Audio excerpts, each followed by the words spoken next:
We'll talk about mental issues and understand that, again, I, as a human being, or as a human animal, or as hate, there is love, and then there is the demand for want, and then there is the demand for hate. All three of those actually make up the foundation of everything that is behavior, or everything that is a value, or respect, or violence on the planet of our existence as humans. So, your choice is then to love or to want or to hate, to put it simply. So love is a desire to share. It is. We want to accept the fact that someone, some life, has a value to me, and that means that I want to share that life with that person or that living thing, so that we both have a value, and in that value we share, we become happy in our environment as a living being. So what you value is what you desire to share a life with. And of course, then there's caring, which is the knowledge that this has a basis in living in life, and we have a choice. We can uh, accept the fact that our participation in someone else's life, something else's life, is important. It's important to them. It's important to you. It's important to us. So from that we get family and the things that matter to us, and from there we understand that respect is the basis of all the knowledge that has wisdom in it, which means that our world is built upon, or love is built upon the idea that we share and care and respect each other. So these are the things that matter to those who love. And then we get to want, which is the animal version of living that doesn't have a future.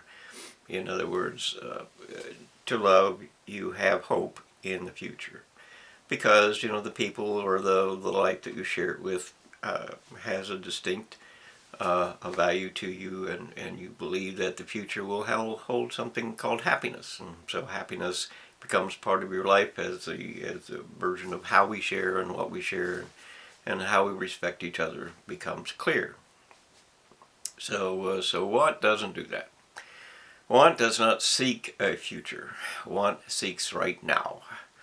And to get right now versions of how to live and what to do and what to believe and all that is determined by what you want and how bad you want it. What are you willing to pay? What is the passion of your life to pay for what you want? And of course, the majority of people learn or say that money is the answer to this. I can have all that I want with money. So money becomes the behavior of most people and most purposes. And if you want money, and if you want to be a part of the herd, which means that I'm here too. You gotta think of me. Look at me, listen to me. I'm the leader, I'm the superior one, whatever it is that is your particular purpose in life. Those things come out as behaviors, and the behavior, of course, is that if I want something bad enough, well, then I want to lie, and I want to do whatever it is that I want to do in order to get what I want, or to refuse what I don't want. In other words, lies and theft and all kinds of behaviors arise from what we want. So in the majority of people are a herd, and the majority of people are animals, and that means what they want identifies what their future is going to be. If you want money, money, money, as is the life of a whore, only money matters to me, then you play the game, and if you are successful in that, you become a winner, and if you are not, you become a loser, and so on. And then of course there's hate, which is the violence of believing that life is going to die, therefore I'll get whatever I can take right now, It's a war on everything to get what I want, and to make you realize that I'm the superior one, or the God to you, or whatever it is that you believe your hate is capable of. And it's not a case of it's just a matter of what do you think you can get away with. Because if the law gets you first, then of course you fail, and you die a little bit in that, and you blame others for that. You know, all thieves believe that somebody owes me something, until the point where they believe that it don't matter no more. I want what I want, and that's all that there is. So, and of course, you know, all the things of violence are about judgment. You know, you judge someone, you judge something, and that gives you the right to have made the decision. And once you have made the decision, then you can carry through with that, because you have made the decision, and of course you are God at that point when you make the decision to judge someone. So those who love do not judge. They let the law take care of the consequences of, you know, living in life, and the cost of other people and so on. Whereas hate decides for itself what is your punishment to be, and the animals, of course, they just they live as a herd and watch as a herd and trample you if they can, and so on.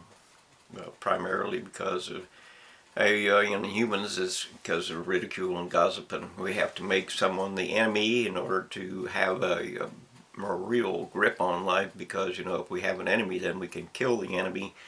You know, it's the predator, and we are the prey, and we got to kill the predator, and then we'll be absolutely safe and secure and at peace and all that stuff. But of course, that doesn't really work out. So anyway, depression comes from what you want. It's the basis of living the game. You know, winner and loser. And if you play the game and you want, that means that, and you lose, that means that you didn't get what you want. So you are a loser, and that's where depression comes from. You are a loser because you didn't get what you want. But if you stop playing the game, if you retire from the game, I retired from the game mid 20s or 30s, somewhere in the early 30s, I'm not sure. Anyway, I retired from the game, wanting what other people want. And the end result of that is, if you're not playing the game, then you're not a winner, and you're not a loser, except to others. You can be not a winner or not a loser to you, which is all that really matters, because, you know, your personal existence, your personal identity, your personal truth is what you take into eternity with you, is what you live your life with.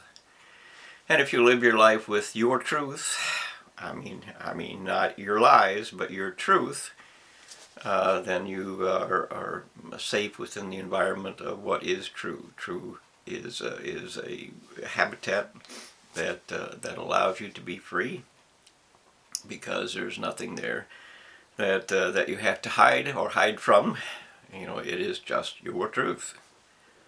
And if you don't have to hide, and if you don't have to play the game of others, which is, you know, based upon pride, then you can simply be who you are.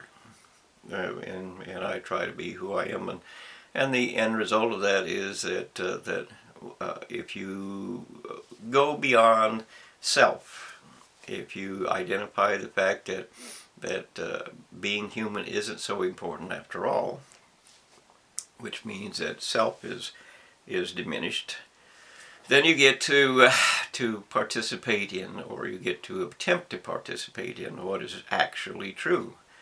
And truth is an environment of its own. It's actually an environment of its own, but it's only an environment if it's pure enough to be an environment. You have to be a place in life and spirit that is actually true. If you are not true, sufficiently true and pure enough inside yourself, you become an object that is at war with truth. And of course that means that you can be killed from not being pure enough when you enter into a truth that is spiritual, or or the environment of where thought begins. So thought begins where truth exists. And of course, some people are able to grasp truth somewhat as basically as self, and they live with it or they don't live with it as accordingly. All hate is about lies, basically. But of course, they believe it's true because they believe. So, which makes belief both just generally it's an enemy, and of course, all of religion says, oh, that can't be. But the end result is that you can believe anything you want. Anything you want, you can believe it. Doesn't matter what it is, you can believe it. And of course, terrorists prove that, and so on and so on and so on. But belief is not a truth. Belief is what you want. So there's a very wide gap between what you believe is true and what actually is true. So you have to bridge that gap one way or the other, and in order to be a part of thought or a part of truth that can't exist beyond time, or the removal of self. So self is a basis of participating in the human herd, and you don't get to participate in the human herd unless you are like the human herd. And of course, the humans don't like people, or they don't like anything that is not like them. That's just a part of herds. That's a part of the animal world. Animals live together, work together, think together, trample each other, or trample others. They are separate from other groups because that's what animals do, and that means that they all work together. If you're running as a herd, you cannot run as a herd unless you all do exactly the same thing. So that's the basic principle of why there are groups in humanity too. Most of them are animals. They just want what they want, and that's what they want. And now you just leave me alone. I want what I want. Until, of course, I don't get what I want, and then pay attention to me. Give me what I want. But that works out some, and it doesn't work out some. But it is a basis of war, because when they steal or take too much of one thing and can no longer live in an environment they created because they destroyed it, they then go to war and says, well, we'll take theirs instead. It's us or them. When somebody's got to die and it shouldn't be us, we will just take theirs. And of course, that's a part of overpopulation, because you can deal with a certain amount of people in an environment, but if you overextend that environment and the environment can no longer take care of you, then you are facing death and destruction of everything, because people eat the last seeds that they need for next year's crop when they're starving to death, and that means that next year's crop won't come. So the end result is that what you want is very important, and what you believe is very important, because these things change the variation of how people live together, how people behave. So you need to be very careful with what you want. It's okay to want some things. I mean, we all want to live, kind of thing. We all need food. We have to have that. We want water. We have to have that. This is not a simple living without choices. This is a reality of life and duties and responsibilities to life and living and so on. But the end result is, of course, only truth decides what will survive. You should remember that as a foundation of your life. Every truth has a consequence, and only truth will survive. There is nothing else in eternity beyond the human portion of time, which is a measurement of things. Time is the measurement of things. It is how far will energy or mass go before it stops. So time is regulated. Time is a distance to travel, and time ends. So beyond the ending point of time, there is an eternity, but it is an eternity built only upon truth. And that means that if you are not true within yourself, you're going to be dissipated into nothing, because that's what's left. You don't get to survive as lies and beliefs and all of that stuff. You only get to survive as truth. So you have to understand what is true, and truth leads to thought. And so what is your thought? What is the basis and the foundation of what can be your living, your life, your whatever it is that eternity provides, based upon what you made your choices as an identity on this earth. So, be very careful with want. It will kill you.